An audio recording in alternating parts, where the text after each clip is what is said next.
Whiskey for the Ages is not sponsored or endorsed for any product or program mentioned in this show and receive no remuneration from their creators.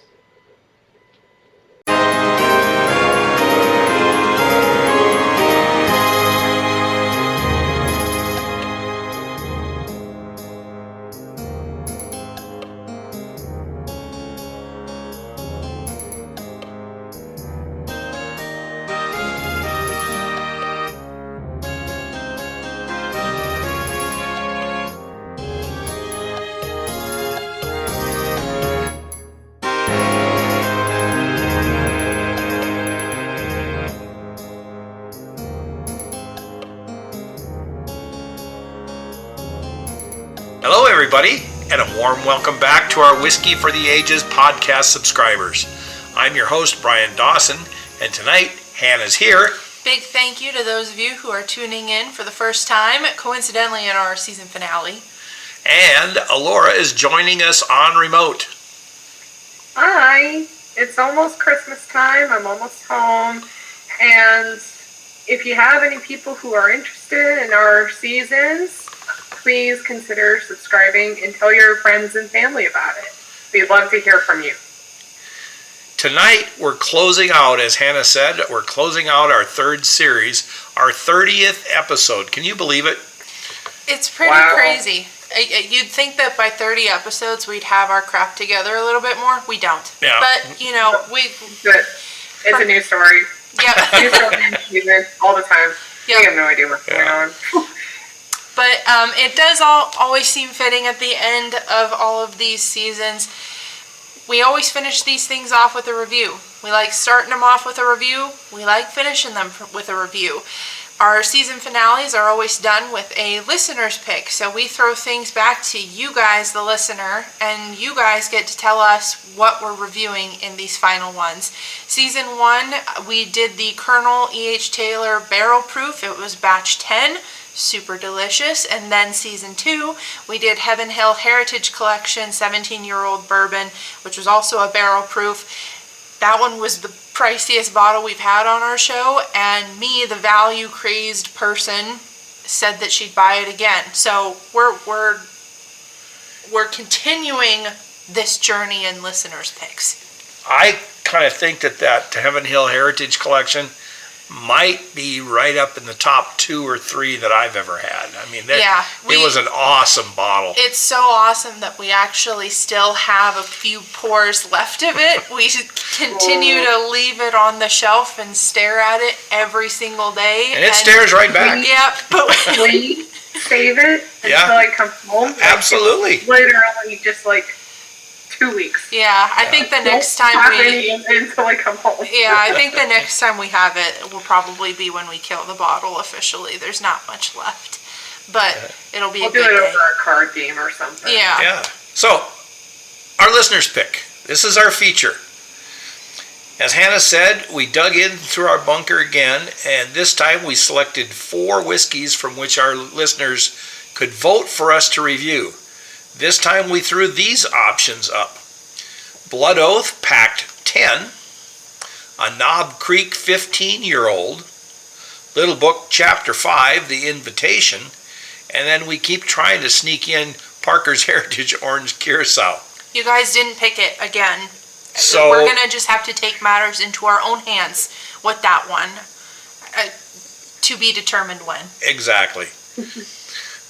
I posted voting surveys on the Facebook and LinkedIn social media platforms we frequent. And in addition to our selections, we had several suggestions from our fans of whiskeys to include. Somebody threw in Little Book, The Infinite, I wish. I had missed getting one of those bottles by less than a half an hour, I was told. A Wild Turkey 70th Anniversary Edition, a Russell's Reserve 15, as well as a few hours. But frankly, we're sorry. We don't have those bottles, so we can't review those bottles. That's why we put up the ones that we did in the polls that we did. You know, I love your guys' imagination, but... Somebody offered us a sample or two, and then I explained we would need 3 samples in order to do it, and then they balked and walked balked away. a little bit, but that's the kind of group of fans that we have. They want to help us out. And hey, you know what? We would love it if you helped us. Yeah, out, I mean, honestly. like, if you did want to be that generous, we Reach out. Give you a Reach shout out. or something. Yeah. We'll see if the whiskey fairies can help. Yeah. So They listeners, helped me when I'm at school. at number 2, with more than a quarter of the vote, was Blood Oath Pack 10. That was my favorite. That was the one I wanted to review. It's the newest of the bunch. But the one we're reviewing tonight, and frankly I'm just about as happy, is the Knob Creek 15-year-old. It carried nearly half the vote.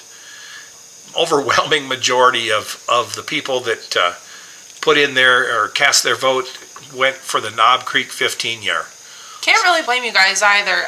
This is one that's been sitting in our bunker for a while. I think we've had it for a couple of years. We have. So it's been high time that it comes out. But let's talk a little bit about the vital stats of this guy before we really dig in. Classification, this is just a straight bourbon. Company, Beam Suntory, so these are your Jim Beams, your Bookers, Bakers, along those lines. Release date, this particular one was June of 2020. Came in a wooden box. The 2021 release, which is the one that we have here. We have the wooden box one. We have the wooden box one? Yeah. Okay. So the one that came after the June 2020 version, did not come in a box. Mash bill, we have 77% corn, 13% rye, 10% malted barley. Barrel char is a number 4. So we're getting really high up there with alligator char here. Age, 15 years, obviously. Barrel entry proof, 125. This was also non-chill filtered.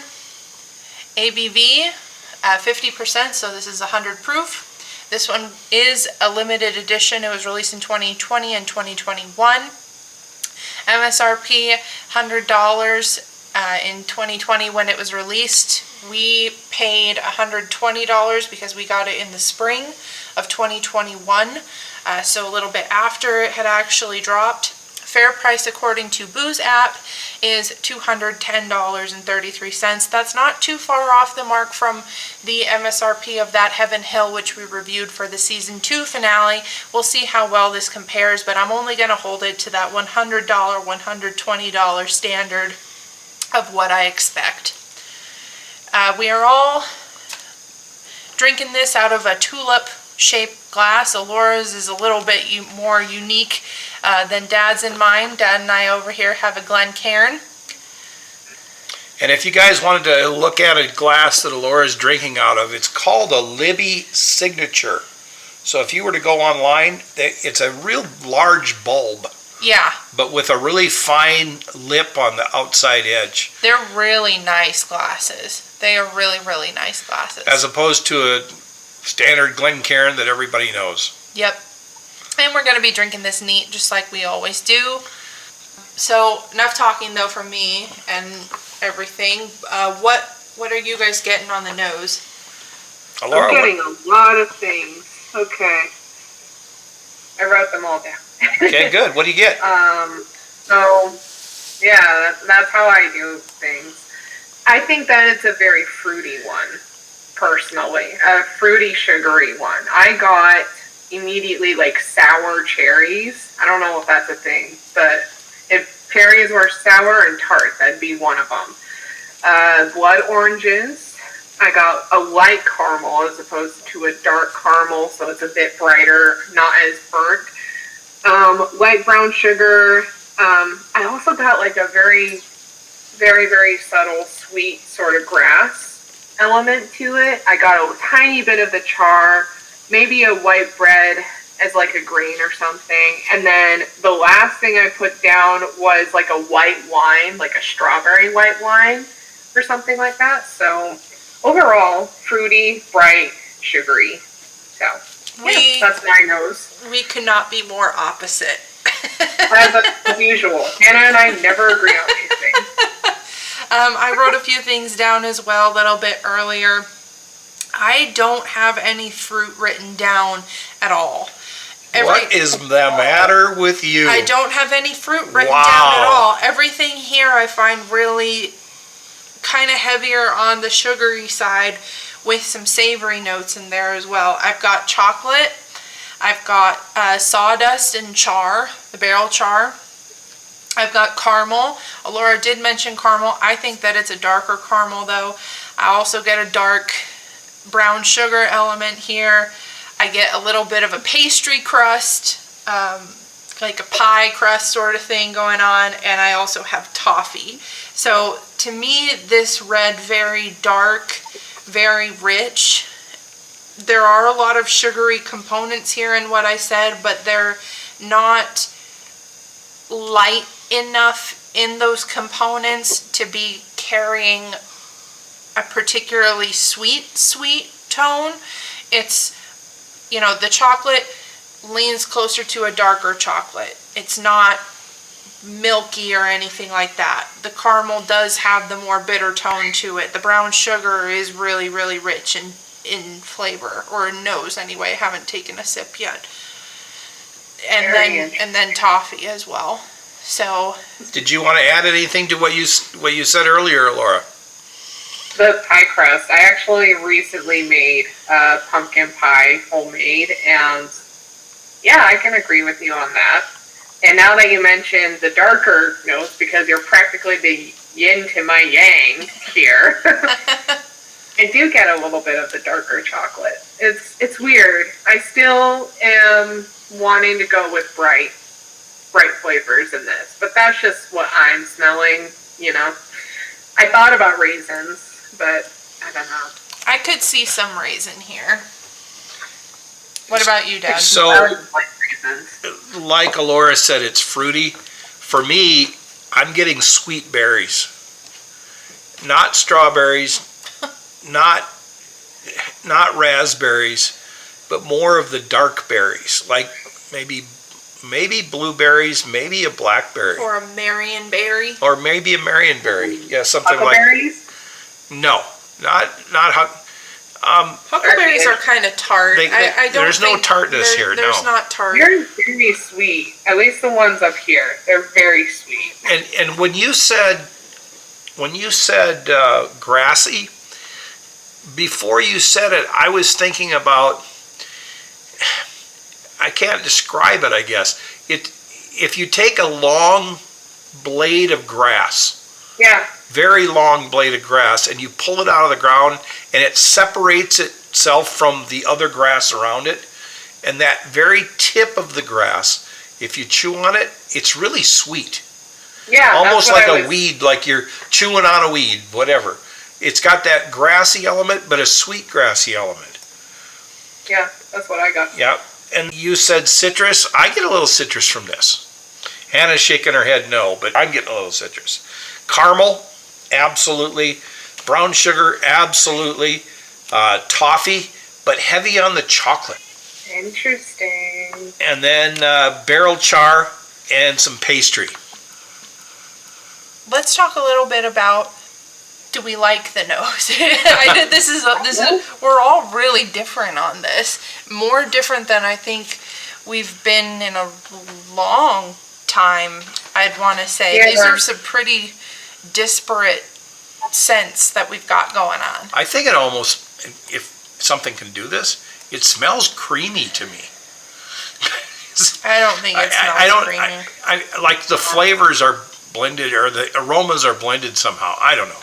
I think that for me, the longer I sniff at it, that bitter note from a dark chocolate, the bitter note from the dark caramel, and even the brown sugar, it's almost creating this coppery essence in my nose. I don't dislike it, but it is interesting. I will say that to me, this does smell like a Jim Beam product. So it's meeting its marks in that regard. I'm going to take a sip now, though. I've already taken a sip. I beat you guys. All right. What do you think? It wasn't a serious sip. Let me have another one. Okay.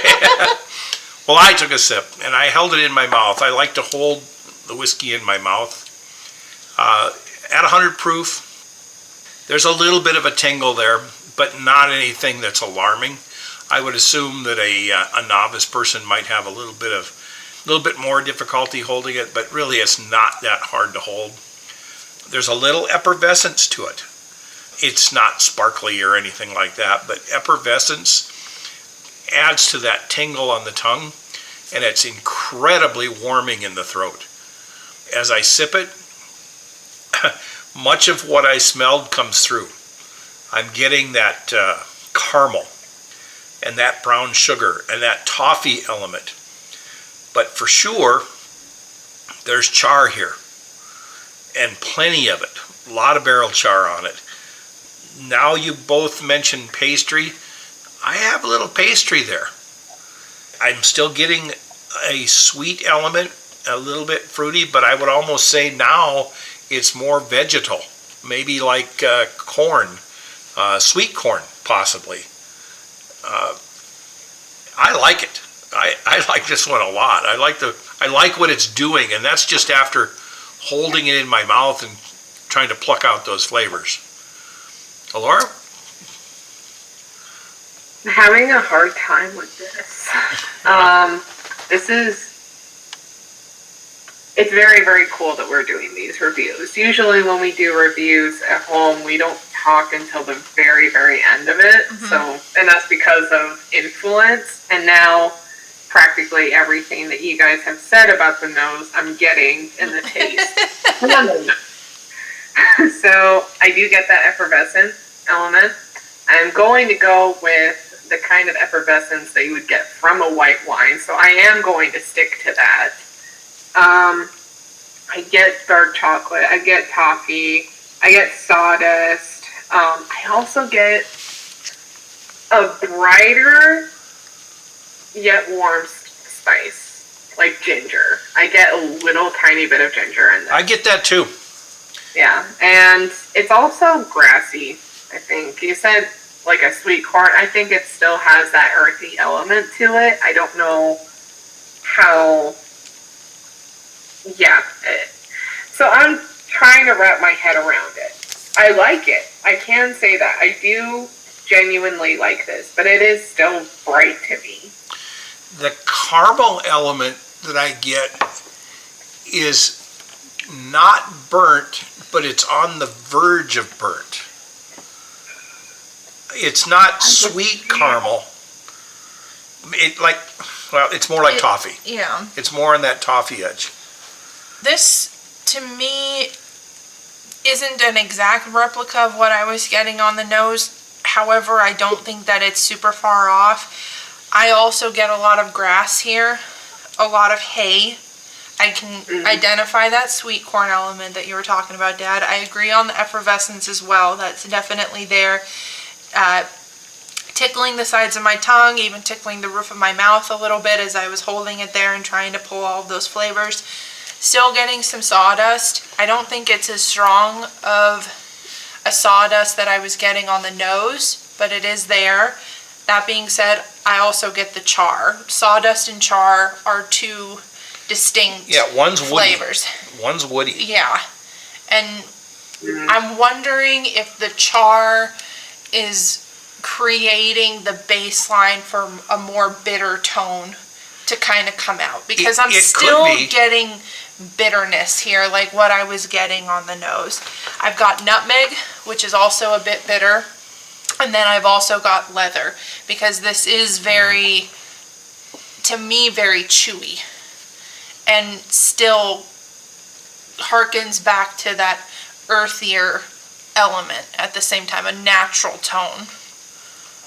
That works well. If you think about it with, char versus sawdust.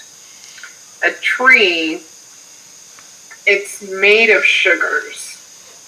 And when you burn it, you're burning sugars in that tree. You're burning the sugars in that wood. So when we say like sawdust, you think of like, ramming a piece of wood until it becomes like shavings. Yeah. This is burning the sugar. So I totally get that bitter note. Yeah.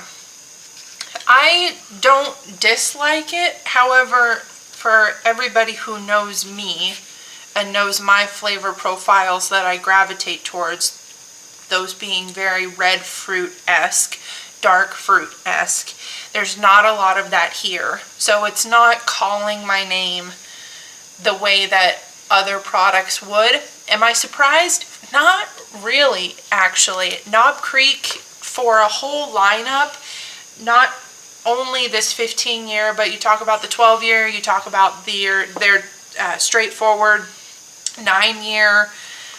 I can't remember if that's a small batch or a single barrel. I think they have one of each. A 9-year is the small batch. All of those are really woody. Knob Creeks, by definition, are very woody in tone. Sometimes they sneak a red fruit in there. I remember the 12-year having some red fruit influence, but the overall essence of what makes Knob Creek, as opposed to Booker's or Baker's or another Jim Beam, is how heavy Knob Creek relies on wood in its flavor profile. I just did a Kentucky Chew with it. And The effervescence is very, very there. And I'm getting even more of the burnt sugars from the char.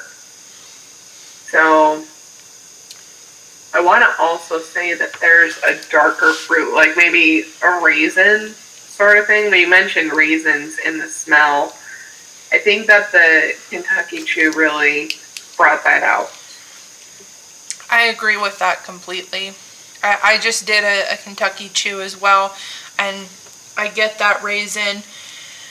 I get other types of fruit leather there, maybe like a prune sort of coming in. So you think your dried plums, tone, things that are dark, but things that are dried that don't necessarily impart direct sweetness. There's an element of complexity to these dark dried fruits. They have a little bit of seasoning on them, like the ginger, like the nutmeg that we were talking about.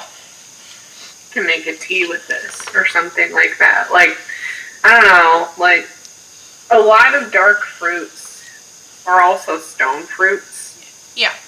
So I think that there is definitely that kind of stone fruit. I would say maybe apricot. I think plum. You know, yeah, plum too, but apricot as well. What are you writing down over here, Dad? You've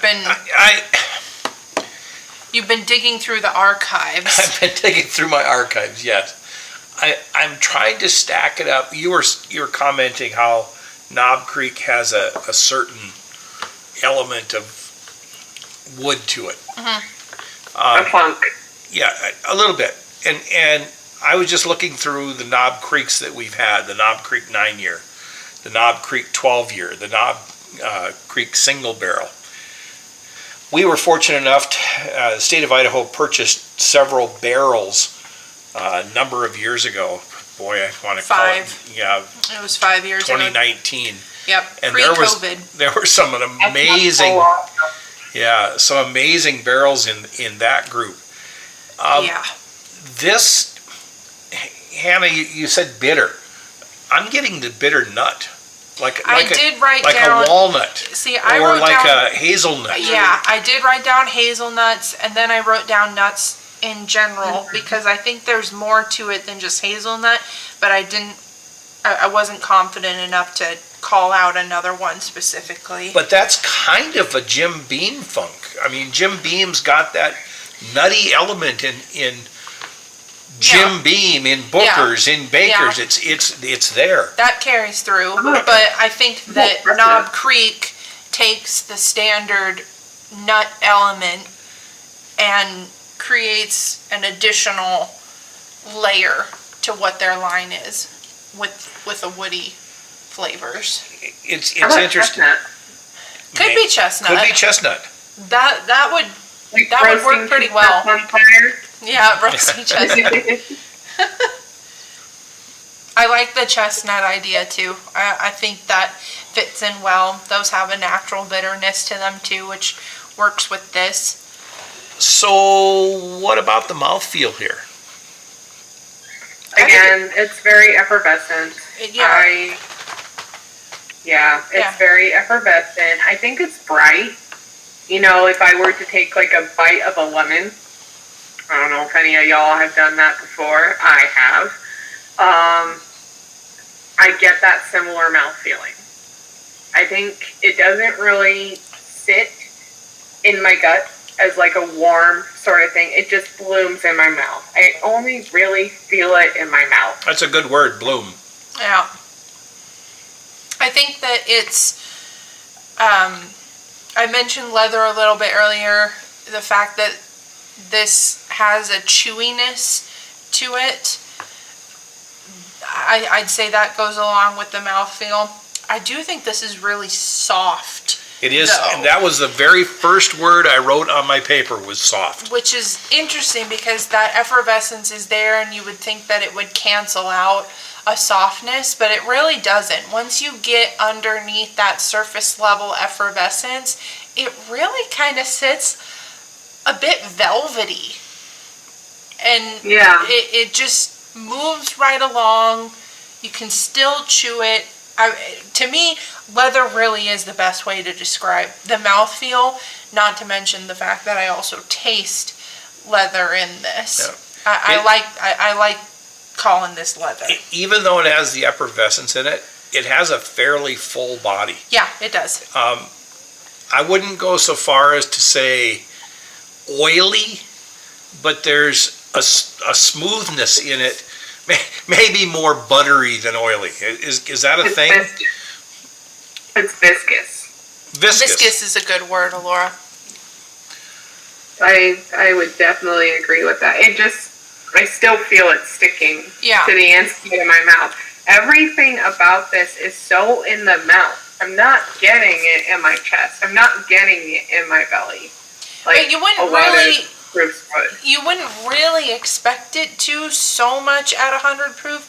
Maybe I'd expect it a little bit more in my throat, and to a degree at the back of my throat I kind of feel it, but I don't feel anything beyond that point. It is really tip of the tongue focused. I'm still feeling it on the roof of my mouth from when I did the Kentucky Chew. That leaves a nice little effervescence. It's almost like the sensation, not the taste, but the sensation of Pop Rocks up there. And it's really entertaining to me. I'm really liking that quality about it. It's a playful bourbon. Which isn't something that an attribute I would give to something that's more bitter and woody. Those ones are usually correspond to being like your grandpa bourbon. These are your respected highfalutin bourbons, not playful. But it is playful. Interesting too, because at 15 years, I would expect this to be much oakier than it is, or much heavier than it is. It's not a real heavy bourbon to me. It's not. It's got the bitter element of char. Yeah. But it's not overbearing. It's an interesting. I don't think it's overbearing, but it is in your face. You do know it's there. You're not going to get away from it at all. You know that bitter char is there. Mm-hmm. And I think to someone who may be a little bit inexperienced, first off, if you are a little bit inexperienced, that's totally fine. I would not recommend buying a $120 Knob Creek limited edition 15-year, even though they aren't on the shelves now. That's a bit, you're hitting higher than your weight class. I'm just going to be honest with you there. But if you are someone who is experienced, There's subtlety here. There is subtlety there, and you have to really dig beyond that bitter char to uncover everything else that's there. So we've kind of been... What I would, Go ahead, Laura. what I would recommend, honestly, with this one, if you were to go with this one, you wanted to find hidden notes of things, I would recommend just going in your pantry, your spice cabinet, and just searching. Because this, I think, to me, I just got a bunch of brightness. Hannah, you got a lot of darkness, and Dad, you got somewhere in between. So fruit and candy. We're all basically different points of a triangle, honestly. It's all connected to the same drink that we're having. But one thing that really, really helped me when I was trying to figure out flavors was just take a sip of the bourbon or the whiskey, whatever you're drinking, and then go into your pantry, get some jam, get a spice, smell it, taste it, whatever. And that'll really help you narrow it down. Yeah. That'll also help you really grow your palate. Yeah. And it'll help you establish like memory with what you're trying to taste, which can make you a better cook or a baker. I will just say that. Absolutely, because this one is really nuanced, and there are a lot of complexities here, and a lot of flavors that aren't always as pronounced as they are in other bourbons. Other bourbons are relying really, really heavily on the fruit, or really, really heavy on vanilla tones, which none of us have said at all here. So we've all leaned on earthy notes. That's here. surprising because most bourbons have a vanilla element. Right. None of us have commented that. So if there is one commonality between the three of us, none of us identified vanilla here, which is pretty rare because one of us at least always does. I think it's a great point, Laura, that sometimes digging around in your spice cabinet, including those ones that you never use, and just smelling those and tasting those, that's your best teacher to be able to pick out nuanced flavors in your bourbons, especially ones that are a little bit more on the pricey side, or a little bit older, or a little bit higher proof. It's actually a really great point. A person could go to get some little tiny jars or little tiny spice whatever. Yeah, like go to a world market or a farmer's market or something. And buy a dozen spices that you typically find in bourbons or whiskeys. Yeah. And then bring them home and arrange them so the next time you're sipping, open one of those jars and take a sniff. Do I taste? No, I don't get that. Or yes. Oh, wow. Yeah. That's a really great point. If you do that, I would recommend also having a little bag of coffee beans that, believe it or not, actually resets the palate, so that between everything that you're smelling, you don't want to burn yourself out. Take a whiff of the coffee bean and you'll reset to zero. You'll be recalibrated. So it's a great idea. If anybody does do it, let us know. I'm gonna do it. I'm gonna let you guys know. That's a really cool thing, because what I do is I'll actually season my coffee now. I'll pour like, I don't know, 3 spoonfuls of coffee into my little coffee machine, and then I'll mix cinnamon, nutmeg, cloves, cardamom. I'll just go all out. And I'll make my own blend. And you just sniff the spices and you figure out what goes with which, and you end up coming out with a pretty cool thing. So yeah, definitely try it out. So while we've been talking here, and you guys especially, as I did at the beginning of my taste, I took a fairly large mouthful and I just simply held it. And then when I was preparing to say something, I swallowed, and I got this blast of chocolate. And like you said, Hannah, it's bitter. It's not necessarily dark chocolate, but it's almost like a cocoa powder. Okay, I could get that. I could be on board with that. Okay. Because that is very bitter. Yeah, and it wasn't... It's very bitter. I wouldn't say it was bad, but it was totally unexpected. So then I tried it again, and I didn't get it that second time because maybe I was looking for it. See, I do get it now that you mention it. Yeah. I'm getting it. So I what do we think of the look of this? Oh, it's so dark. This is really dark, really pretty in the glass. These old bourbons, like I mentioned, they kind of command their own respect, like Grandpa sitting in a leather chair kind of respect. This bourbon looks like that. Burnt amber? Sure. Somewhere along those lines. But for those of our listeners who aren't looking at the whiskey wheel, it's Grandpa sitting in a leather chair. You all know now, right? You all clicked in your heads exactly the color of this. Maybe an old varnished oak. Something like that, yeah. Yeah. It's not overwhelmingly brown. No. There's a little bit of red element in this. It's really attractive in the glass. Very attractive in the glass. It's got little droplets that are hanging from the rim. It's an attractive. It's probably one of the prettiest bourbons we've looked at in a long time. And granted, when we're casually pouring for a night of TV, we're not looking devoutly at our glasses, but there are some bourbons that when you pour them, when you're looking at them, they just strike you different, and this definitely falls into that kind of category. It's just a pretty bourbon to look at.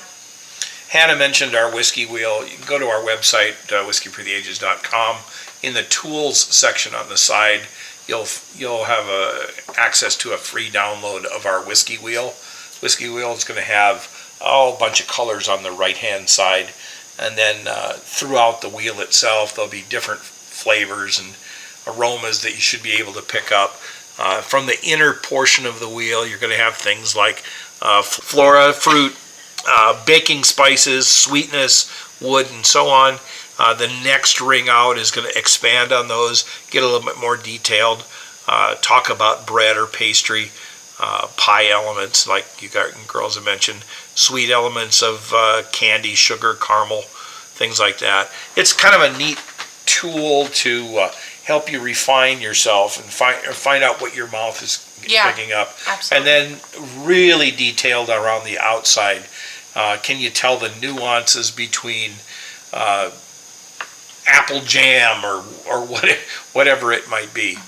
So start in the center, work your way out. Work your way out, Yeah. So we kind of skirted around the finish a little bit. We've been talking about what it's doing. It doesn't have a particularly long finish in my mind. I can feel it a little bit in my throat right now after not having a sip for maybe a minute or two, but it dissipates very fast for me. How I compare it is like a firework, a screamer firework. Like it's very powerful, but then it dies really quick for me. It's a screamer firework. I don't know what you call those. They're called screamers. They're called screamers.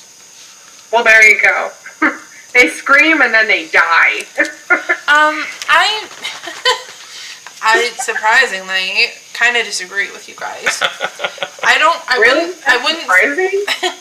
wouldn't say that this is a very long finish. I'd say it does fall more towards a medium to long finish. I can still taste it in my mouth. It's probably been about 3-4 minutes since I've last had a sip. Really woody still. That flavor is really, really lingering. Not too much of any kind of alcohol tingle, although I did mention a bit earlier that after I'd done my Kentucky Chew, that effervescence stuck to the roof of my mouth for a really long time. So that's gone now. I don't have that Kentucky Chew tingle anymore, but it can linger when given the opportunity to. I do think the flavor is going to be what sticks around the most. I really like the finish of this. It's a nice soft finish though. It's really soft. I don't think that it's explosive and then gone. I think that it dissipates at a nice relaxing rate between each sip. You still get that woody element that still feels like you can chew on it, like the leather again. But it's just leaving you ready for more, wanting more. If a person swishes it as if you're taking a Kentucky chew and then simply tries to hold it after it's been aggravated, the finish lingers after you swallow much more because you've coated your mouth with everything that's in there. Yeah. So your whole palate is cleansed, if you will. Yeah. So that's what you're getting. You're getting the essence of what was remaining. Yeah. And I do think now as I kind of go through the glass a bit more, all of a sudden I'm getting a little bit of apple coming in. Like brown sugar apple. I wrote candy apple back when we had the aroma. And I didn't write I wrote toffee on my nose, but this would be the first hint of any kind of fruit. I think that I guess I wrote down raisin and prunes. But it's a fresh apple. Yeah, this is much more fresh. This is not a cooked apple per se. It's definitely a fresh apple. I almost wonder if it's got a cider element to it. I don't know. Because I recently saw a YouTube short of how cider was made. And you boil the hell out of your apples, basically. And you drain them and you get the juice and you mix in spices like nutmeg. You mix in cinnamon and you mix in basically apple pie spice. Cloves. And you boil it. You boil all of it. And then, boom, there's your cider. That's one way they do Pretty it. cool. The other way they do it. Process. The other way they do it is they put it in a press and they literally break the apples with pressure and squeeze the juice out of it. So, very, very interesting. Yeah. So, those of you who've read our reviews, you've gone to our website, you read our reviews, you know that there's some elements here that we haven't talked about. Hannah, you like to throw in a setting. I do. Where would you be drinking this? It came to me about halfway through the palate when we were talking about the palate. I would love to go to, I'd love to go to an abandoned barn, actually. And not one that's in a neighborhood or surrounded by much else. Just one of those rundown barns in a field where the grass is, the shoots are coming up above your knee and everything. I'd love to just kind of sit there and have this. Weather is irrelevant. I just think that would be a nice open place for this. So you're sitting in the barn. The barn's about ready to fall down. I'm not in the barn. Oh, I'm like maybe leaning. I'm maybe like leaning on the barn because I want to be sitting in the grass. Oh, you want to be sitting in the grass in front of it? Yeah. Okay. Or leaning on the barn and not sitting in the grass because I'm kind of allergic. I do think that summer would be the most easy. Yeah. But I don't. Not fall. I don't think that it'd be bad to have in the fall. If anything, I suppose I picture this more in the spring and summer, but I think this would be compatible with all seasons in that setting. Yeah, you're going to have to find yourself a picture for that when we think post there'll be this. a few. Yeah. I think there'll be a amber few. waves of grain. No, not grain. Not grain. Grass. Just tall grass. And your ankles are swollen up. Really swollen. That's why I say I don't think I should be sitting down. I don't need. Well, you want to. I don't need to be sitting down and letting being disproportionate even more. Laura, music. Yeah. So what are we listening to while we're drinking this? So I am opposite of Hannah. I think that this would be a fall/winter bourbon. We are really opposites. Like, this is more than usual. It is. This actually came to me really quickly, and the moment I said chestnuts roasting on an open fire, I immediately thought of the Christmas song that Ella Fitzgerald sings. Oh, I love Ella's version. Yeah. I love that woman. I love that version. That's my favorite version. So definitely that one for your contemporary. And for those of you who have read my reviews, you also know that I've got like a classical music one. This one I did lean more towards the brighter notes, and I thought of Mercury from Gustav Holst's The Planets. It's a very flighty, very fast, very woodwind heavy sort of movement.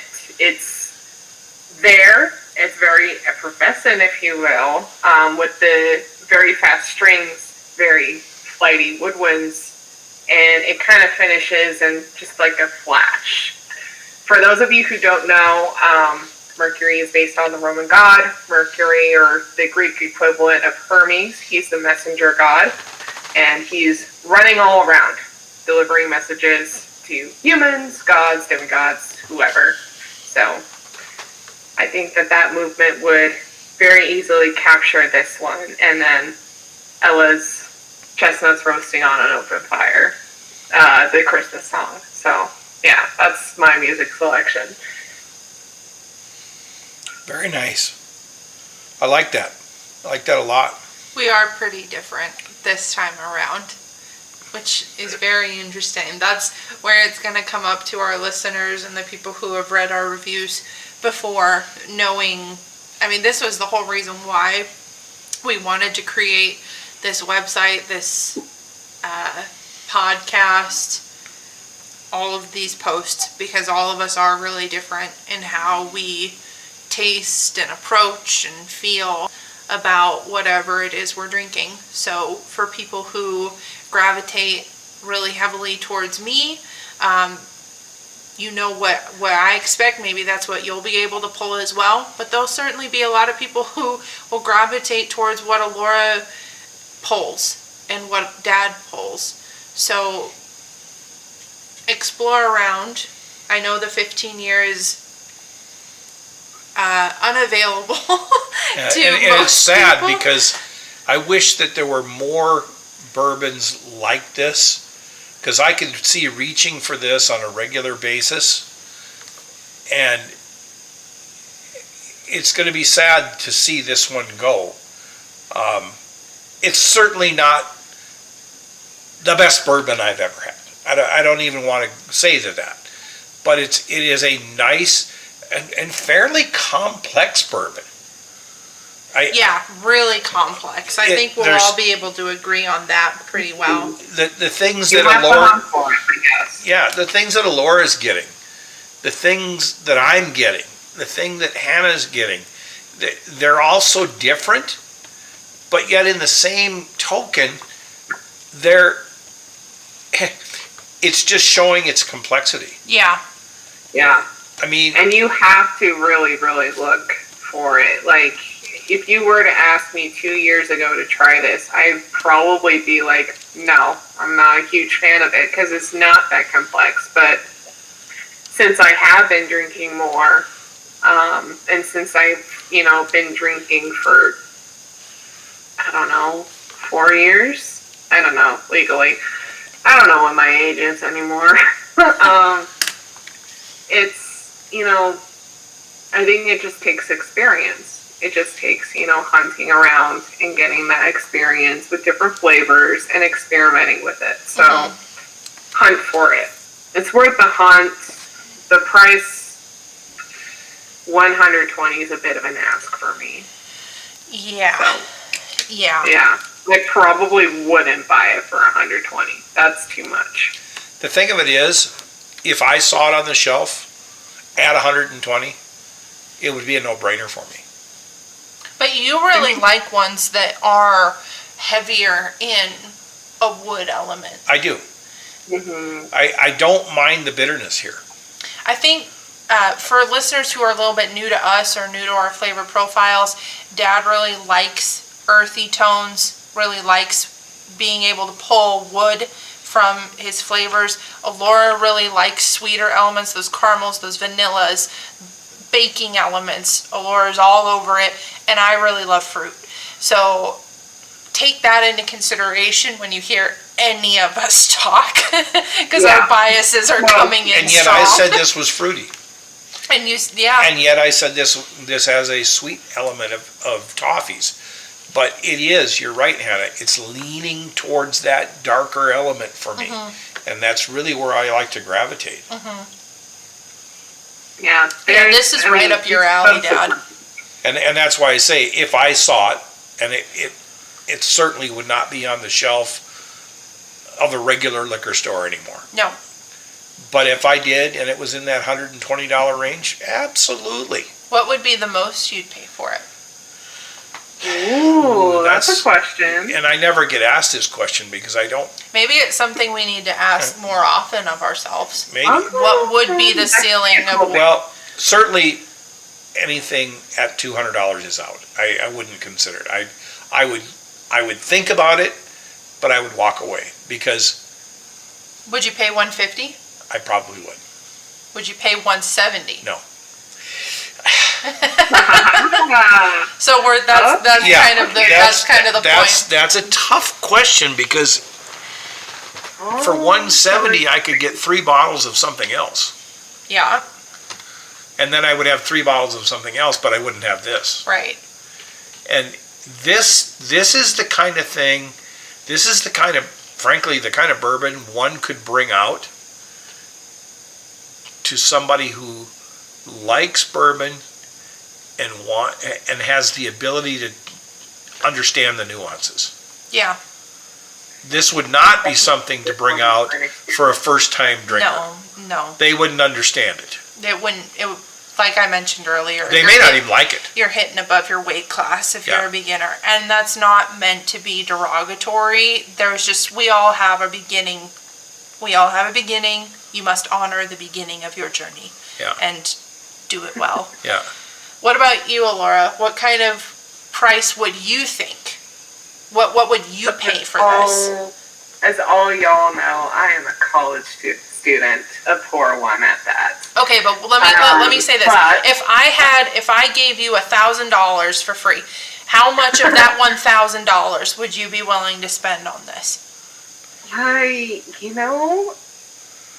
And by the way, that $1,000 all has to be bourbon. You can't go out and buy 50% down on a new clarinet. She could do that if she wanted to with it, but something of that 1,000.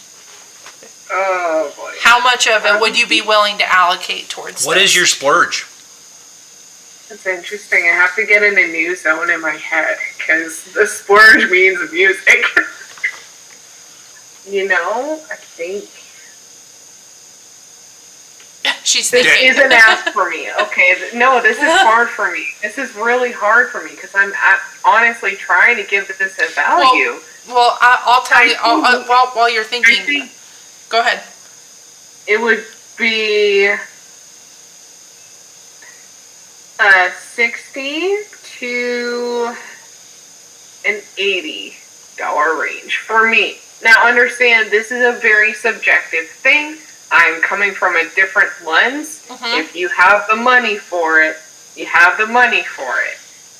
I am still thinking of the, college thing. I am still, even if I had the 1,000, I would be like, I'm sorry, this isn't what I would put my money towards. Like, if you were to ask me to put my money towards, like, an Old Forester, which is one of my favorites, like an Old Forester 120, I'd say probably over $100 for that one. This one I don't like as much as Old Forester, so I would pay for it less. But that's all subjective. Yeah. All subjective. Yeah. Hannah, how about you? This is your question now. Yep. MSRP is $100. I would not go above $100 on this one. Ideally, I really wouldn't want to go over 90 on it, but at 100, you could probably twist my arm to go 100, but you would not be able to get me to go higher than that. Fruit is my flavor profile. My secondary favorite flavor profile is earth, is wood tone. So it's not that I dislike this flavor profile. It's just I'm a value hunting person, and this one, 100 is a big ask even at that point, but I understand the rarity of it, that it's a 15-year-old. The limited edition value of it comes into play. So I think 100's fair. I like the MSRP on this. Okay. How about rating? So I've played with this a little bit before. You guys may not have thought about rating.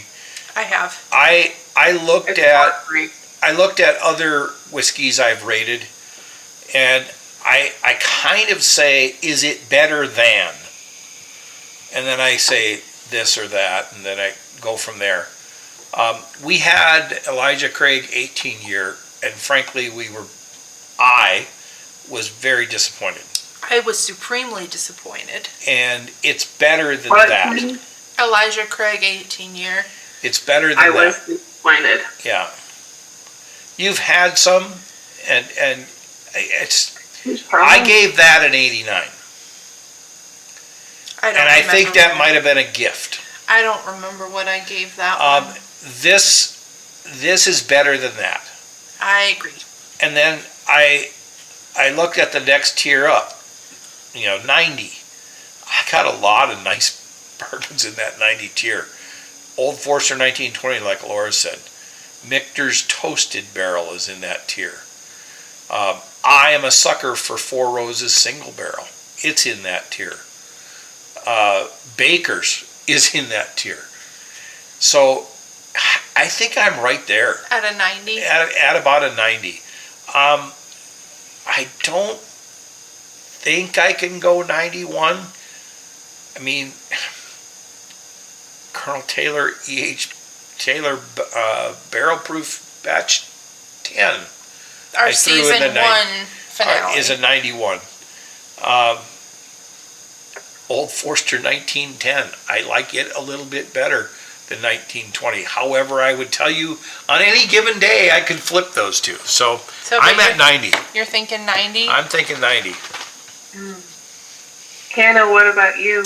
So I do my methodology of scoring quite a bit differently than Dad does. We do have an article. It was one of our first ever articles. In fact, it may actually be I think it was our first article. The rating process, I think. On how we go about these. I go about it from a scoring method. I do a bit of math. I do some calculations based off of what I prefer. I'm kind of scrolling through our archive here as we speak. But I did do the calculation a bit earlier as to what I would put this at, and believe it or not, I'm going to be giving this a 92. Wow. But keep in mind that when I do my mathematical scoring, almost always my number is higher than yours, Dad. Yeah. Like, always. And it doesn't necessarily mean that I like it more than you do. This is just how I score. Reviewing what I do have in my batches here of 92s, yeah, you know what? I really agree with this rating for myself. There's a few Elijah Craig barrel proofs here. Some earlier ones from 2017 and 2019. There's a J. Henry Patton Road. That is a wonderful bottle. And that one is also very wood forward, yeah. and grass earthy forward as well. The Rebel 10-year single barrel, again, a very grassy bourbon in that one. And the Smoke Wagon Uncut Unfiltered Bourbon, which was one of the Boise Whiskey Enthusiast offerings a few years ago. I've got a few Maker's Marks in there, the cask strength, a Director's Cut Batch 7, which I believe was my favorite one. Yep. So I'm kind of surprised it's also that my favorite. That one was really good. And I also have a Stag Junior in there, Batch 14. So, and Kentucky Owl, the Wiseman Bourbon. So they're straight, their lowest entry. And I haven't seen a Wiseman in a long time. It's been a while, but all of those. That's a sleeper at a really good price. That one's like about $50, $55. That one is worth it all day of the week, or every day of the week. 92 though for this, looking at how my other 92s are, this sits really comfortably with all of those guys. Very nice. So 92 is where I'm sitting. Laura? All right, you're on the spot, Laura. Oh boy. I was just doing the maths because I completely forgot my method. Do you like it? No, well, yes. Is it one thumb up or two thumbs up? Okay, so I'm in the middle of this. I was doing the maths because I just remembered what my method was. Yeah. So I do it differently from Hannah. I do it differently from Dad, and I basically have a point quota for each category: the aroma, the palate, the finish, the feeling, the appearance, everything. And I didn't get to finish my maths, but I wouldn't. It's hard because I don't have so many reviews. No, you don't. Like, I don't have as many reviews as you. I know I've said in previous podcast episodes, I'm going to get my reviews. But you know what? You will. But you will. When you come home for Christmas. Oh, hell yeah. All three of us are going to be like a whole bunch. All three of us are going to be sitting down and cranking out a bunch because there's been quite a few. You're going to be sitting me down. You're going to be like, you're doing this. And I'm like, okay, Here, I'm doing drink this. Oh, shoot. I'm sorry. But are you thinking? Are you thinking at least like low 80s, high 80s, low 90s, high 90s? I'm thinking high 80s to low 90s. Okay. Personally. Yeah. I'm thinking around that because, again, when I started reviewing bourbons, I mean, I don't know if y'all have seen my reviews. They're unbelievably topsy-turvy. I'll say one is worth a 70 and then one's worth a 97. Like, yeah, you're all over. So outdated. It's so outdated compared to how I am now.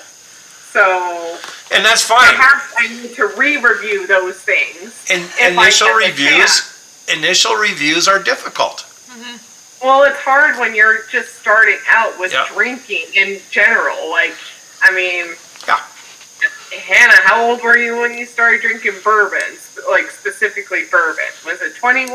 Was it? I think I was, right? Yeah. I think I was 21, 22. Something. Yeah, probably getting close to 22. Yeah. But I spent the majority of my first year figuring out beer and a little bit of wine.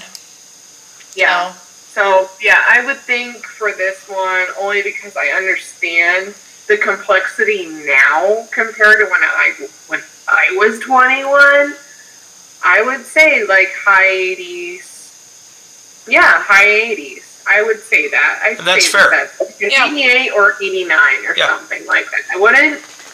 I'd be hesitant to say if it were a 90. I'd be hesitant to give it an A. Yeah, well, you said that you said that you liked this, but you didn't like it as much as your 1920. Right, yeah. I mean, it's so subjective. And that's really does come with an experience. And honestly, I'm more experienced now than I was the last time I did a review. Just in general, I did a review. Absolutely. Yeah. You know, it's those first bourbons we fall in love with are always going to be our favorites. Yeah. You know, one of my first favorites is Four Roses Small Batch. Mm-hmm. It's really tough for me to walk away from a Four Roses Small Batch. And many people would just poo-poo on it. You know, it's a $42 bottle of bourbon, and I really, really like it. For me, it's Weller Antique 107, and no one would poo-poo on that. No one would. Everybody would be like, damn, that girl has taste. Yeah, I do. That's funny. Yeah, that's funny.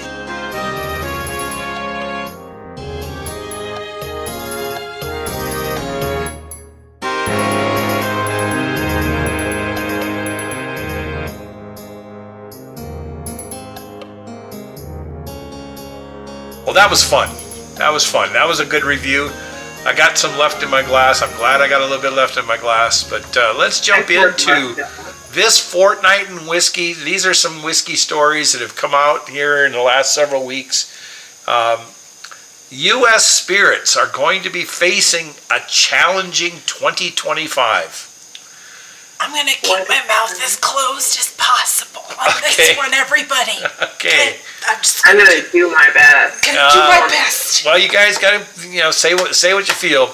Wine and Spirits Wholesalers of America, WftA, Executive Vice President of Communications and Marketing, Michael Below, has said that the 2025 is going to be another challenging year for the spirits sector.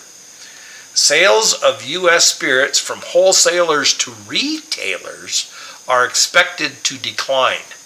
Okay, that means that distillers are selling to the wholesalers are selling to the retailers, and the retailers are selling to us. They expect wholesalers' numbers to drop. And they're saying it's largely due to the premiumization of high-end spirits. For example, you're taking Elijah Craig and making barrel proof. You're taking Knob Creek and aging it 15 years. That high-end market is declining. It's interesting. He also is the director of a company called SipSource, another polling company. The WSWA data collected information from more than 450,000 retailers across the nation, and they have seen negative trends for spirits in this past year. Sources show the 2024 spirit sector has decreased over 5.5% through the end of this year and is expected to go down even further in 2025. The 12-month decline is expected to stabilize about 5.6% down from the previous year. Now, they've got some factors going on here. This downturn follows sales high from the spirit sectors during the COVID-19 era. Everybody was staying home, everybody was buying more liquor or what have you, and COVID-19 2020 had some unprecedented gains. This is true. SipSource also predicted the first half of 2024 declines with nearly 90% accuracy. Drinkers have moved away towards less expensive subcategory tiers, the $17 to $25 tiers and the $25 to $50 tiers. Now this is across all spirits. It isn't just whiskey. Premiumization trends have stalled in the key spirits categories led by, of all things, American whiskey. They're expecting American whiskey to struggle here in the coming years. Analyst Danny Breger from the SipSource says that there's a regression of the pre-pandemic consumption levels like we talked about, and it's also a reflection of the broader economic challenges, inflation and what have you. And he says that there's a growing popularity of the ready-to-drink cocktails, the pre-canned products that are out there. It's interesting because when millennials entered the market, I think as a whole, millennials were more than ready to grab rum, grab vodka, grab whiskey, grab tequila, all them spirits off the shelf. We were ready to take up the we were ready to take the baton over in that relay. But I think that when Gen Z entered the market, there's been less of a inclination from we that. We can't afford it, that's why. I don't even think that it's so much as can't afford it. I think there's not as much value recognized in it. And those ready-to-drink cocktails are ready to drink. You don't have to mix anything. Yeah. You buy a can, it's ready. Yeah. There's been such a hard push for seltzers and everything else that's hard and easily accessible, like those White Claws and everything else, those are really, really popular with the younger generations. And this guy also... Perhaps we are just, I can't speak for really my generation because I'm admittedly kind of an outlier, I guess. But perhaps we're all just, getting into beers. Maybe. I know when I was, I happened to be shopping at our grocery store the day before Thanksgiving, I think last Wednesday or something, just, get some tiny extra items. And I saw a ready-to-drink margarita, strawberry margarita. And no idea what kind of tequila they were using whatsoever, but I was like, no, I want beer. I think a lot of us are still kind of in our I want beer era. And like Hannah said, and we talked about it in a previous show, you guys aren't drinking as much. Yeah. Our generation. Yeah. It's also like we can't afford like the hard liquors, and honestly, we want to, But you see, the thing is that ready stuff. But the thing We're kind of is lazy. from working in a liquor store, I can be the first one to tell you that you could buy a pack of ready-to-drink cocktails for the same price as a bottom shelf pure liquor. There's plenty of liquors that are really affordable. I'm not going to say they're good. Larceny's affordable, and then I'm talking about like you can get the 700. RTDs. You can get 750 mils of vodka for like $8. Or same thing with a rum or Jim Beam or whatever, a Jack Daniels. There are really affordable liquors out there, but people come in and they see the RTDs, the ready drinks, and those are the ones they gravitate to. It's easy. And on a personal note, we're also just getting used to alcohol in general. A lot of us, don't like alcohol. But it's easy. The packaging is nice, and it's with names that people still recognize and have some sort of lingering respect and awareness of. I was going to say... Mix the mini with Coke and you're fine. Yeah. And on a personal note, I was going to say that I kind of look forward to those days because I'm hoping there's going to be a glut of really good whiskey available for me. We'll see. Coming soon. I'd love nothing more. On a more positive note, the demand for craft spirits shipping remains relatively high.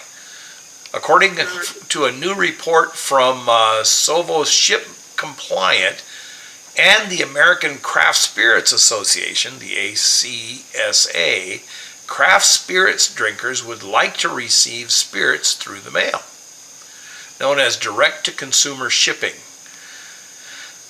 We've done surveys for the last several years. 85% of the respondents in 2024 said we want to see spirits shipping laws change.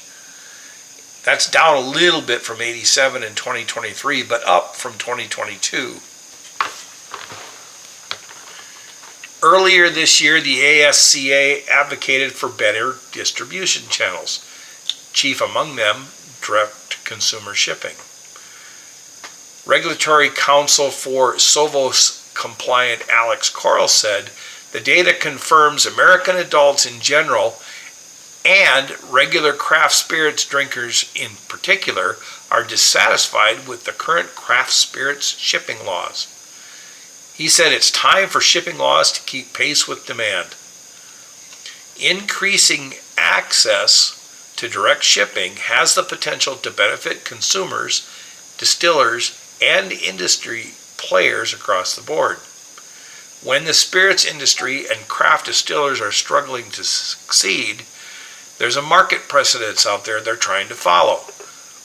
Wine can be shipped across state lines. Yeah. Spirits cannot. Right. So they would like to see this happen. Currently, there's 13 states plus Washington, D.C. that allow for interstate direct-to-consumer spirit shipping.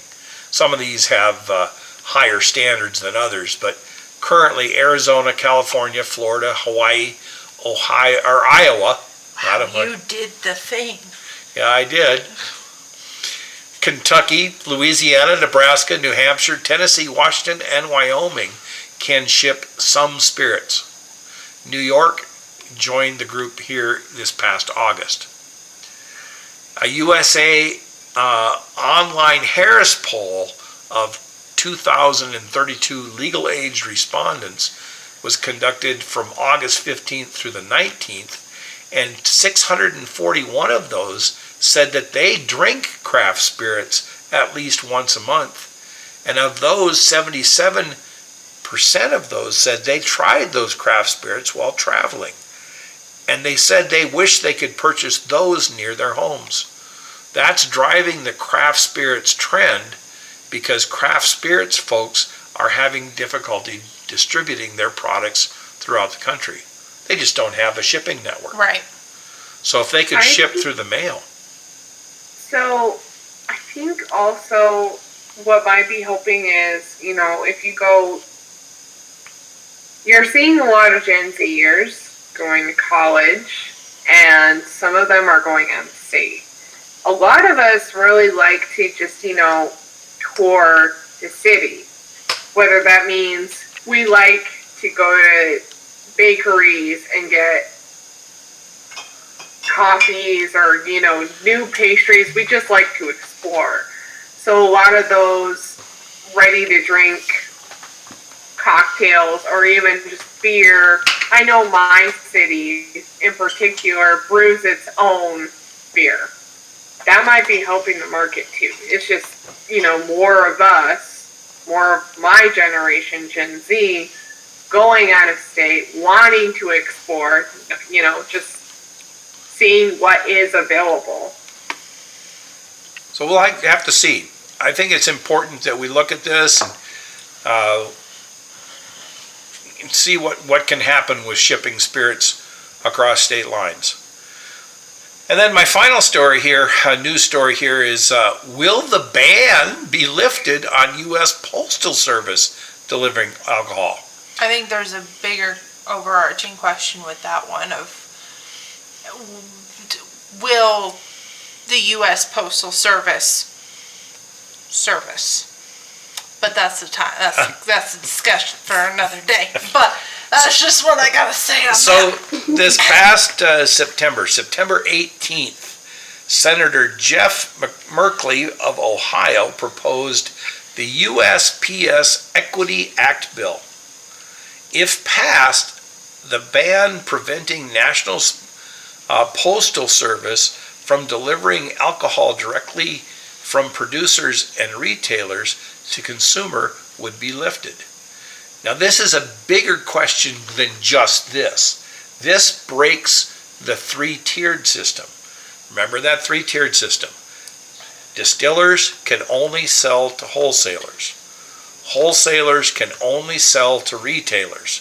Retailers can only sell to consumers. A distiller cannot sell their product to a consumer. So if you go to Buffalo Trace and you buy a bottle off the shelf, the way that is on the shelf is they sold it to a wholesaler, who in turn sold it to a retailer, who then they went and bought it from the retailer to put back on their shelf. It's a very convoluted circle. Sorry, I got a question about that. Yes. And maybe this is for the podcast and not, but what do you call the 45th parallel then? Because we bought stuff from that distillery and we were consumers. So what happens is 45th parallel sells it to a distributor who sells it to a retailer. They in turn buy it from the retailer to put back on the shelf so we can buy it from them. They're still doing the circle. It's still the circle. We're just not seeing it. Right. It's all behind the scenes. Isn't that crazy? Well, then So then what do you call people who are doing a tour of like Buffalo Trace? They're doing the same thing. They're the consumers. They're the consumers. They're the consumers. The product. And if they buy something. Yeah, but the product left the distillery, went to a wholesaler, whether that's like a regional broker or not. The broker sells it to the liquor store. Then the distiller goes to the liquor store and buys it back from the liquor store. So they can put it on their shelf. So they can sell, yeah. So they become the retailer. So you don't see it happening. You're already at the end of the. Yes. At the end of the. It's crazy. Yeah. And this is a Prohibition era law. Yeah, I get it. It's a weird circle. Yep. I now understand. Yeah. It's actually a U.S. Title 18 code that was put in during Prohibition. Title? Yep. Yeah. So there's been 5 previous attempts to axe this ban, and all have been unsuccessful. One was done by, or 2 of them were done by Congresswoman Jackie Spear in 2013 and 2015. Is she still in office? I don't know if she is or not. I'll have to look. Okay, if passed, the bill would put the USPS on equal parity with companies like FedEx and UPS. They're permitted to ship some limited alcoholic drinks in the states mentioned earlier. Senator Merkley also said American businesses deserve to have the same access to the U.S. Postal Service when it comes to delivering their products to their consumers, just like any other company in the United States. Eliminating the Prohibition-era ban on shipping wine, beer, and spirits through the mail would ensure that wineries, breweries, and distillers would all have options to sell their products. And it also helps reduce the effect of a monopoly on all of those things as well. You're diversifying the market with product from all 4 corners of the country. And I think that's really important. Of course, there's opposition.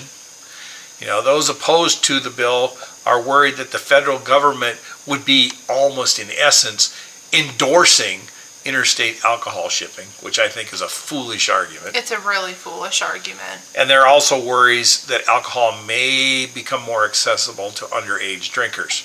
That does make sense.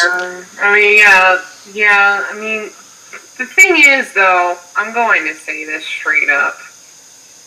My generation, even the younger ones, find ways to drink. Like, it's crazy accessible. All you need is a 21-year-old.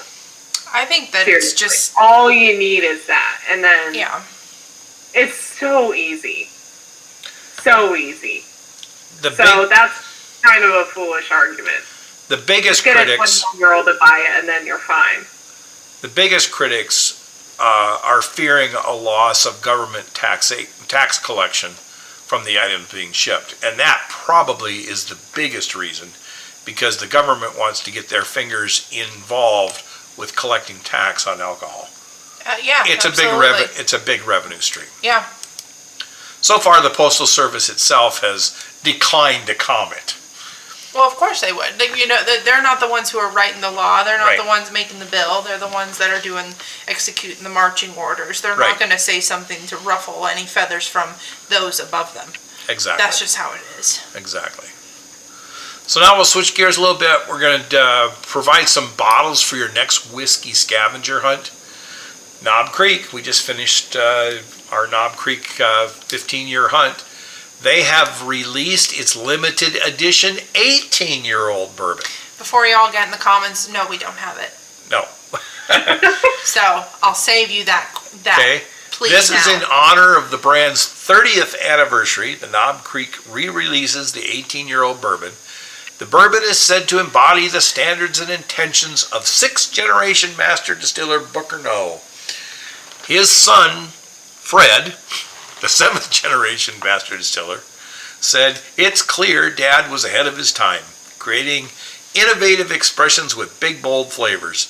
This 18-year-old liquid is a nod to his vision."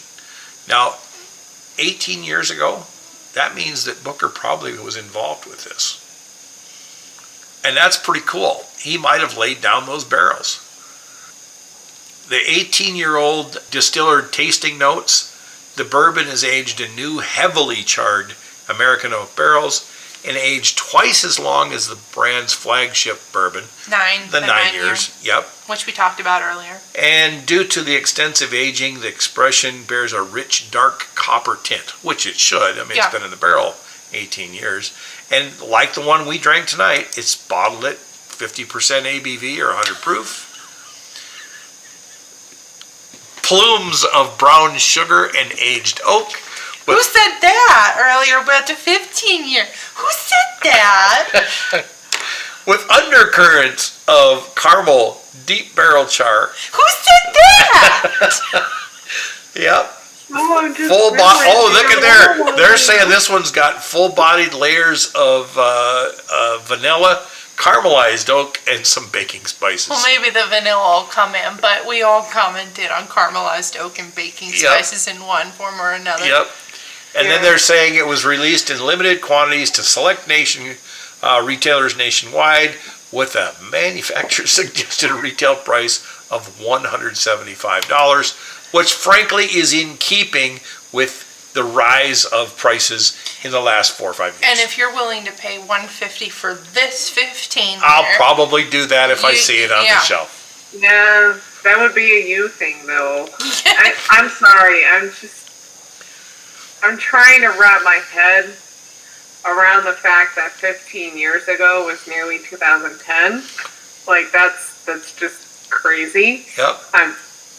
My brain's not there right now. Yeah. So our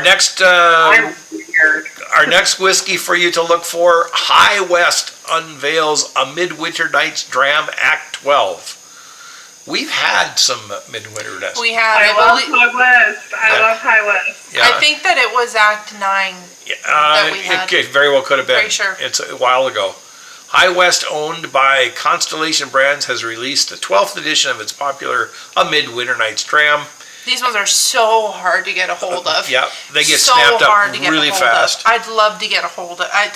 I'm always down to grab a rye. I believe the state of Idaho got some of these and they were gone in a heartbeat already. Yeah. As in the past, the brand starts with its Rendezvous Rye and finishes it in port barrels. The Rendezvous Rye is a blend of 95% rye and 5% malt barley from MGP, Midwest Grain, and then High West's own 80% rye and 20% malted rye. Midwinter Night's Dram Act 12 is finished in ruby and tawny port barrels. High West held a rooftop release party in downtown New York. Olympic gold medalist and brand collaborator Shaun White. The Flying Tomato. Yep, and the brand's director of distilling Isaac Winter were in attendance. Winter said Midwinters is a big, exciting release for us and the whiskey community. When limiteds come out, we like to play a little bit. Well, okay. You're making this in Utah and you're going to New York to release it. You gotta go big or go home. You're driving the price up. Yeah, but you gotta go big or go home. Yeah. I think they're doing what they gotta do. I think it's been really impressive watching that brand, the High West brand, grow, because there was a time when they were exclusively under MGP. And they didn't really have a lot of flexibility in what they were doing. And since their inception, MGP has slowly let go of some of the reins of control and handed it over to High West to do distilling on their own, to put some of their own products out there. And it's been really incredible seeing how diverse their line has become with the Rendezvous, the Campfire. That one's a really relatively new one. Yep. And of course the Midwinter. And to be able to sustain the popularity of that for being, frankly, kind of a craft distiller out there on their own, I think it's been great. And they're selling it in 16 countries. Shoot for the stars, High West. Do what you gotta do. So, there's so much potential there, and I've loved their progress, honestly. Like, I'm more than happy to reach out for whatever is available under that name, High West. Like, more than happy to. It's a really great name. So, yeah, do whatever you have to do. Yep, distiller notes here on this one. On the nose, notes of brandied cherries, figs, and pecan cinnamon rolls. And then on the palate, poached white peaches. Here we go. Stewed rhubarb and candied ginger with a little bit Know of that clove. this is all subjective. Like, Yeah. you're going to do whatever you're going to do. Hannah loves those. I love all of those things. And if I do get the opportunity to buy a Midwinter Night's Dram Act 12, I'll certainly do that. But if your dream is to also have one of those bottles and you're unable to get your hands on one of those bottles, pick up a Noble Oak rye. It comes with a maroon label on it, port finish as well. That's a dupe, and for only about $40. Pro tip from Hannah. Pro tip. I might invest in that pro tip. It's pretty good stuff. My liquor stores. Yeah. It's pretty good stuff. Midwinter Night's Dram Act 12 is available in limited quantities with an SRP of $150 US. Can I just say, it's such a clever name. Yep. It's such a clever name. I really, really like it. Yep. Very Shakespearean. Now, my message there's to also a clarinet excerpt that's not that friendly to clarinet. So my next one is me talking to the two of you. Okay. Should you see this one, Okay. I am interested. Okay. Westland releases the 9th Garyana edition.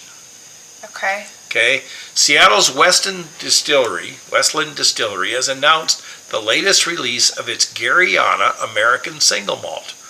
Again, American Single Malt, I like it. It's interesting to me. Yeah. Okay, the whiskey is aged in barrels made of a rare oak species indigenous specifically to the Pacific Northwest, Quercus Garyana. It's oak, but it's only in the Pacific Northwest. Interesting. Building on the 8th edition, which, by the way, Whiskey Advocate was the 3rd best whiskey of 2023. That's what they said. That's what they said. And they awarded a panel score of 94. The collective group of all of the reviewers gave it a 94. The 2024 release explores the spice-driven character of the Garyana casks and is balanced with Spanish Oloroso sherry for the first time. Previous editions were the Pedro Jimenez casks. Master blender Shane Armstrong said Garyana Edition 9 contrasts with its predecessor. The Oloroso butts were used to draw an entirely different portrait. It's dry and oxidized in the style of the Oloroso sherry. And it's very savory. I'm thinking, how do you get a savory whiskey? But I'm intrigued. This is kind of... Probably spices. Garyana Edition 9 Vital Stats is made with Washington Select Pale Malt, Munich Malt, Extra Special Malt, Pale Chocolate Malt, and Brown Malt. So it's all malted barley. Right. It's gotta be. Okay, aged for a minimum of 5 years and with cask treatments of virgin Garyana oak, first fill ex-bourbon casks, and first fill ex-Oloroso sherry butts. Only 6,600 bottles of this were released at an ABV of 50%, and which is 100 proof, at $150. The Garyana Edition 9 Distiller Tasting Notes: burnt marshmallows, biscuit, mocha, and almond cream It doesn't sound savory, though. with ground cloves, cinnamon sticks, and a little bit of bread pudding on Look the at palate. Laura's face. Yeah. You Say- said... Add me a mocha. Yeah. Yeah. Yeah, Oh, mocha. Laura absolutely lit up there. She's intrigued. Oh, I love coffee. Yeah. I really love coffee. So these are just a few of these latest releases. As always, to learn more about these and many more offerings, as well as more whiskey news stories, go to the Whiskey for the Ages episode archive page on our website. There you can download and find all the links to the episodes, as well as to their corresponding news pages, and lots of citations of who's reporting all these news stories and where I'm getting them from. So, Absolutely. girls, what do you think? It's a good season. We had a lot of fun this season. I think It's surreal. we learned a lot. This is our 30th episode, and I feel like I don't know about you guys, but I've certainly grown as a whiskey drinker throughout these seasons. I hope that you guys have shared a similar experience. We love all levels of whiskey drinkers, like the beginners to advanced. Honestly, this is all such a story, and we're all growing together with our whiskey journeys. I know I kind of sound like a broken record there, but yeah, this is so great. Whiskey's fun. I really couldn't agree with you more, Laura. I really like the sentiment there. We've done a whole lot. We've learned a whole lot, whether it's been just as even just a family. I feel like we've learned a whole lot about what it is we're drinking, who created what we're drinking, the histories of what we're drinking. We've had great guests. And we've been able to share it all with you guys, our listeners. And it's been such a privilege to have you along with us. And we're really excited to continue the show, the story, the journey going forward. Season 3 is by no means the last season, okay? We're continuing. We're coming back, all right? And there's going to be some amazing surprises, and perhaps one that I'll lead. Yes. I don't know.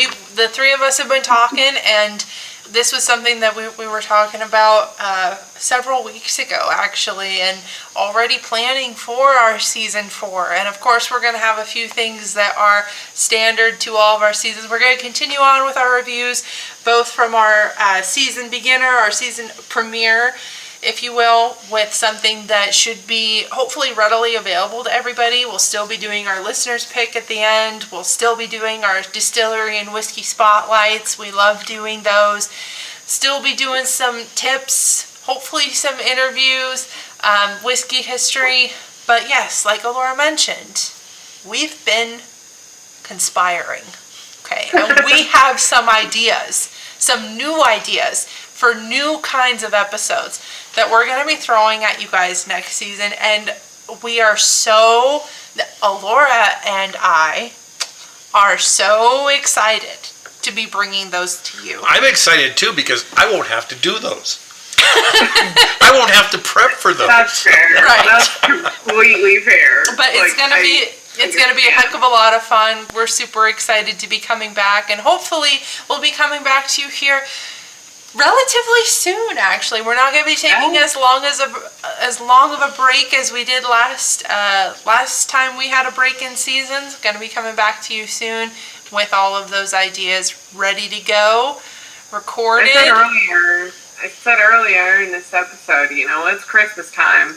Well, almost Christmas time. So I'm going to be coming back home soon. So there might be some more episodes sooner than you think. So Maybe we'll put some in the can and have them ready for release when we can't all meet together, but we'll have them all scheduled out. It's going to be a fun time. Yep. I think season 4 may be the best season yet. So do make sure that you guys are subscribed to the show. Leave a comment on this one if you did get the opportunity to ever have Knob Creek 15 year. We'd love to know what your opinions of it were, and what your opinions of our differing opinions were on it. We'd love to hear anything you got to offer, and let us know if there's any kinds of episodes that you guys in particular would like to see in the future that maybe one day we can incorporate into our seasons. We'd love to hear any ideas and